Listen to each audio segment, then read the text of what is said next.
Hello guys, कैसे हैं आप सब। स्वागत है आपका हमारे यूट्यूब चैनल एग्जाम अनुभव पर। आज हम बात करेंगे फ्रेंड्स, काफ़ी महत्वपूर्ण वैकेंसी है 2023 की, इंतज़ार कर रहे थे वो सभी अभ्यर्थी जो तैयारी कर रहे थे आईएएस, यूपी पीसीएस या खंड शिक्षा अधिकारी या जितने भी पीसीएस जे जितने भी आप ग्रुप बी की जॉब, ग्रुप ए की जॉब की तैयारी कर रहे थे, स्टेट पीसीएस की या जितने भी यूपी के सटे राज्य हैं उनकी तैयारी कर रहे थे, उनको एक अच्छी जॉब के लिए यहाँ पे उत्तर प्रदेश लोक सेवा आयोग की तरफ से वैकेंसी रिलीज की गई है।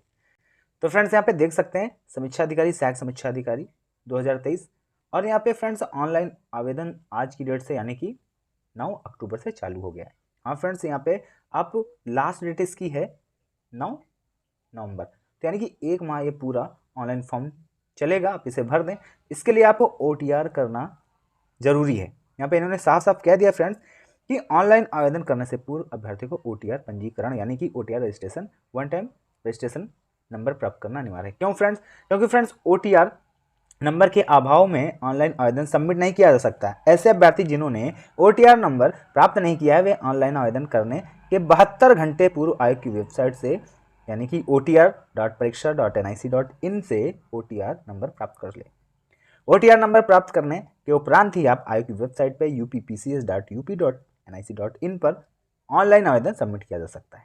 क्यों फ्रेंड्स OTR इन्होंने चालू किया है? क्योंकि OTR नंबर प्राप्त करने के बाद आप इजीली बहुत जल्दी फॉर्म भर सकते हैं। जब आप फॉर्म जल्दी भर लेंगे तो वेबसाइट पे लोड कम पड़ेगा।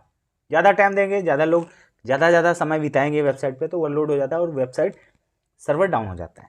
तो इसी को ध्यान में रखते हुए OTR चालू किया गया है। क्योंकि अब सभी परीक्षाएं, जैसे कि यूपी में अभी उत्तर प्रदेश पुलिस की जो ऑफिशियल वेबसाइट है, जो भी नोटिफिकेशन आना है उसमें भी ये चीज़ लागू कर दी गई है कि आपको OTR करना अनिवार्य है। यूपी SSSC में भी है, यूपी PCS में तो जारी ही कर दिया है। यहाँ पे फ्रेंड्स अपूर्ण ज्ञान ऑनलाइन आवेदन पत्र निरस्त कर दिए जाने हैं। तो फ्रेंड्स यहाँ पे क्योंकि फ्रेंड्स कोई भी चीज़ यदि आपने गलत भर दिया है प्रत्यावेदन स्वीकार नहीं किया जाएगा।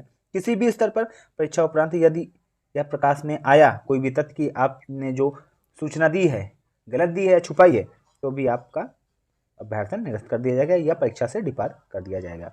यहाँ पे अभ्यर्थियों को निर्देशित किया जाता है कि ऑनलाइन आवेदन करते समय सभी चरणों में OTR फाइनल सबमिशन फी भुगतान अर्हता से संबंधित जो भी संशोधन या त्रुटि सुधार इत्यादि है कि सूचना स्पष्ट हार्ड कॉपी के रूप में भविष्य हेतु सुरक्षित करना आपको, यानी कि जो हार्ड कॉपी है प्रिंट आउट निकालेंगे उसे आप सुरक्षित रख लें। अभ्यर्थियों को यह भी स्पष्ट किया जाता है कि परीक्षा के प्रथम चरण के स्तर पर वे अपने अभिलेख एवं ऑनलाइन आवेदन संबंधी हार्ड कॉपी आयोग को प्रेषित ना करें। अब कुछ अभ्यर्थी ऐसे भी हैं कि ऑनलाइन भरने के बाद हो सकता है कि बाई पोस्ट भी भेजें, ऐसा नहीं है। तो ये चीज़ें इन्होंने जो कि जनरलाइज हैं सूचना दी है। मैं आपको बता दूं कि वैकेंसियाँ कितनी, पहले तो मोटी मोटी यहाँ पे बात कर लें कि 7 विभागों में वैकेंसियाँ निकाली गई हैं। ये रिक्तियों की संख्या है 411 पद हैं। जैसे कि अभी 7 तारीख को भी पेपर कटिंग यानी एक शॉर्ट नोटिस इन्होंने जारी किया था, जिसमें साफ साफ बता दिया गया था कि 411 पदों पे ही समीक्षा अधिकारी के पद निकाले जाएंगे। यहाँ पे तो 2 पद हैं, सहायक समीक्षा अधिकारी, समीक्षा अधिकारी। यहाँ पे बात कर लें विभाग का नाम, यानी कि इस बार उत्तर प्रदेश सचिवालय से आप देखने को मिल रहा होगा कि 322 सबसे बड़ी संख्या में सचिवालय में पद यहाँ पे आपको देखने को मिलेंगे। उत्तर प्रदेश लोक सेवा आयोग में 9 पद हैं, राजस्व परिषद में यहाँ पे 3 पद हैं, उत्तर प्रदेश सचिवालय में यहाँ पे 40 पद हैं, राजस्व परिषद में यहाँ पे 23 पद हैं, उत्तर प्रदेश लोक सेवा आयोग में सहायक समीक्षा अधिकारी के 13 पद हैं, उसके बाद यहाँ पे सहायक समीक्षा अधिकारी लेखा का 1 पद है। तो यहाँ पे टोटल हो जाते हैं 411 पद। अब यहाँ पे मैं आपको एक चीज़ और बता दूं कि साफ साफ इन्होंने यहाँ पे ये भी चीज़ कह दी है कि उपयुक्त पदों को अतिरिक्त समान अर्हताओं के जिन पदों के अधियाचन प्रारंभिक परीक्षा के परिणाम आने तक प्राप्त हो जाएंगे इस चरण में सम्मिलित किया जा सकते हैं। हाँ फ्रेंड्स, यदि आपका एग्जाम जनवरी में होता है, मान लूँ जनवरी में होता है, तब आप में ये वैकेंसियाँ घट बढ़ सकती हैं, यानी कि वैकेंसियाँ बढ़ने के ज़्यादा चांस हैं। साफ साफ इन्होंने कह दिया है। वेतनमान की बात करें, लेवल 7 की जॉब है। और यहाँ पे बात कर ले फ्रेंड्स की काफ़ी अच्छी अपॉर्चुनिटी है, क्योंकि पेपर इसका बहुत टफ नहीं आता है। 4800 ग्रेड पे की जॉब है।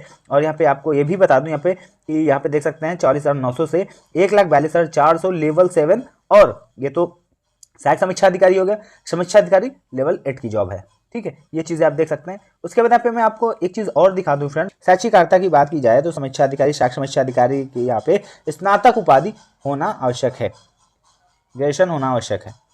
और यहाँ पे बात करें जो विशेष चयन है, तो यहाँ पे कुछ पोस्टें होती हैं उनके लिए स्पेसिफिक क्वालिफिकेशन भी माना जाता है, जैसे कि सहायक समीक्षा अधिकारी यहाँ पे देख सकते हैं कि भारत सरकार द्वारा स्थापित किसी विश्वविद्यालय से स्नातक उपाधि सरकार द्वारा मान्यता प्राप्त समकक्ष डोग सोसाइटी के द्वारा ओ लेवल होना चाहिए। हिंदी टंकण में न्यूनतम 25 शब्द प्रति मिनट की स्पीड होनी चाहिए। नोट यहाँ पे दिया गया है कि अंग्रेजी टंकण का भी ज्ञान रखने वाले अभ्यर्थियों को अधिमान दिया जाएगा। अधिमान का मतलब उनको वेटेज दिया जाएगा, छूट दी जाएगी। यहाँ पे फ्रेंड्स बात कर लूँ कि सहायक समीक्षा अधिकारी, ये पूरी चीज़ें हैं सहायक समीक्षा अधिकारी से संबंधित, तो यहाँ पे इनके लिए ही स्पेसिफिक कुछ यहाँ पे दी जाती हैं अर्हताएँ। भारत सरकार के द्वारा स्थापित विश्वविद्यालय में लोक लेखाकर्म सहित वाणिज्य में स्नातक की उपाधि होनी चाहिए, तभी आप लेखा में डाल सकते हैं। तो इनके लिए यह पूरी जानकारी और भी जानकारी के लिए हमसे जुड़ सकते हैं टेलीग्राम चैनल पे, उसका लिंक मैंने अपने डिस्क्रिप्शन बॉक्स में दे दिया, आई बटन पे दे दिया है। और हाँ, वीडियो को लाइक करना ना भूलें मित्र, और चैनल पे पहली बार आए तो चैनल को सब्सक्राइब कर लें सभी प्रकार की गवर्नमेंट जॉब से रिलेटेड जानकारी प्राप्त करने के लिए। यहाँ पे आपको एक चीज़ और बता दूं कि फ्रेंड्स मानव संसाधन विकास मंत्रालय भारत सरकार द्वारा मान्यता प्राप्त जो भी विभिन्न व्यावसायिक संस्थानों द्वारा संचालित तकनीकी पाठ्यक्रमों में प्रदान की गई स्नातक स्तर की उपाधि मानव संसाधन विकास मंत्रालय अखिल भारतीय तकनीकी शिक्षा परिषद जिसे कहते हैं AICTE द्वारा समय समय पर निर्गत दिशा निर्देशों के अधीन स्नातक के समकक्ष मान्यता प्राप्त की हो, वो भी मान्य होंगे।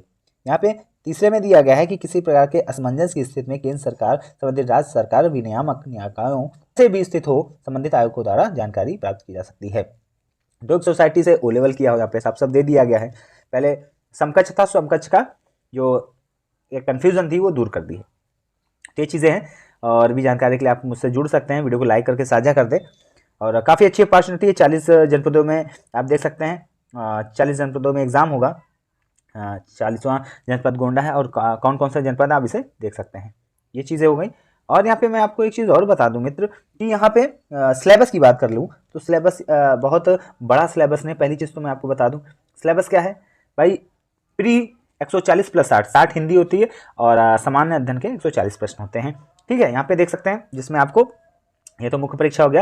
यहाँ पे प्रारंभिक परीक्षा देख सकते हैं। प्रारंभिक परीक्षा में 140 प्रश्न होंगे जो कि सामान्य अध्ययन और ऑब्जेक्टिव टाइप होंगे, यानी वस्तुनिष्ठ प्रकार के होंगे, और सामान्य हिंदी के 60 प्रश्न होंगे। और हिंदी में तो 6 टॉपिक होते हैं जिसमें विलोम, वाक्य, वर्तनी शुद्धि 10 क्वेश्चन, तत्व तत्सम, विशेषण विशेष, पर्यायवाची। टोटल यहाँ पे 60 प्रश्न होते हैं, 60 अंक के।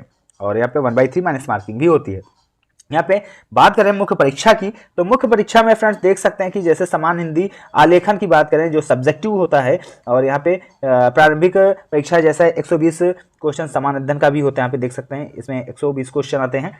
और उसके बाद यहाँ पे देख सकते हैं कि दूसरा समान हिंदी आलेखन का, यहाँ पे बात कर लें कि इसके बारे में इसमें 2.5 घंटे आपको दिए जाएंगे, जिसमें आपको 3, 6 + 12 यानी 21 अंक का होगा पूरा, जिसमें आपका 3 अंक का होगा गद्यांश का शीर्षक, सारांश होगा 6 अंक का, और जो भी आप व्याख्या करेंगे वो 12 नंबर की होगी। तो टोटल 21 नंबर आपको दिए जाएंगे।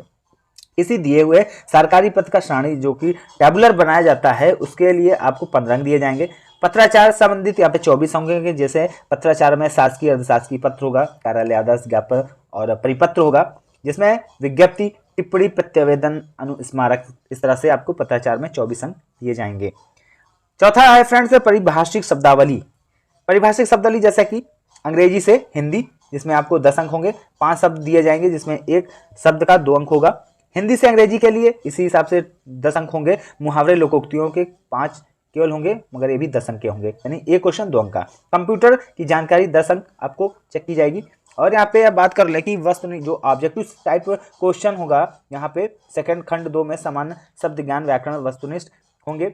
यहाँ पर भी आपको देखने को मिलेगा कि विलोम शब्द 6 शब्द होंगे, यानी एक क्वेश्चन 2 अंक का, 12 हो गया। यहाँ पे भी आपको 60 मार्क्स का पूरा परीक्षा होगा, जिसमें आपका वाक्य, वर्तनी शुद्धि होगी, अनेकार्थक शब्द, अनेक शब्दों के लिए एक शब्द होगा, अनेकार्थक नहीं होता है यहाँ पे, तद्भव तत्सम होता है, विशेषण विशेष होता है। ठीक है, यहाँ पर भी 5 चीज़ों के बरछंग, यानी कि 12 × 5 = 60। और ऊपर आपका देख सकते हैं कि एक चीज़ एक्स्ट्रा होती है, क्या होता है यहाँ पे देखिए 6 पॉइंट है। यहाँ पे पर्यायवाची नीचे, आई थिंक मुझे लगता है कि पर्यायवाची नहीं है, हाँ यहाँ पे पर्यायवाची हटा दी जाती है।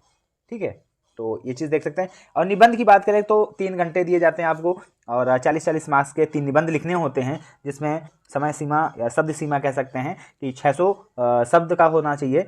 साहित्य, सांस्कृतिक, सामाजिक क्षेत्र, राजनीतिक क्षेत्र 1 हो गया, विज्ञान, पर्यावरणीय, प्रौद्योगिकी, आर्थिक क्षेत्र या कृषि से 1 हो गया, राष्ट्रीय और अंतर्राष्ट्रीय घटनाक्रम, प्राकृतिक आपदाएं, भूस्खलन, राष्ट्रीय विकास योजनाएं, इससे 1। तो टोटल आपका मुख्य परीक्षा 400 अंक की हो गई। तो ये है पूरा सिलेबस। और भी जानकारी के लिए कोई भी क्वेरी चाहते हैं, किसी भी प्रकार की कोई भी गुंजाइश हो, आपके क्वेश्चन हो, डाउट्स हो, आप मुझसे डायरेक्ट क्वेश्चन पूछ सकते हैं। उसके लिए आपको टेलीग्राम ग्रुप ज्वाइन करना होगा। वीडियो को लाइक करना फ्रेंड्स ना भूलें। चैनल पर पहली बार आए तो चैनल को सब्सक्राइब अवश्य कर लें। Thanks for watching. जय हिंद।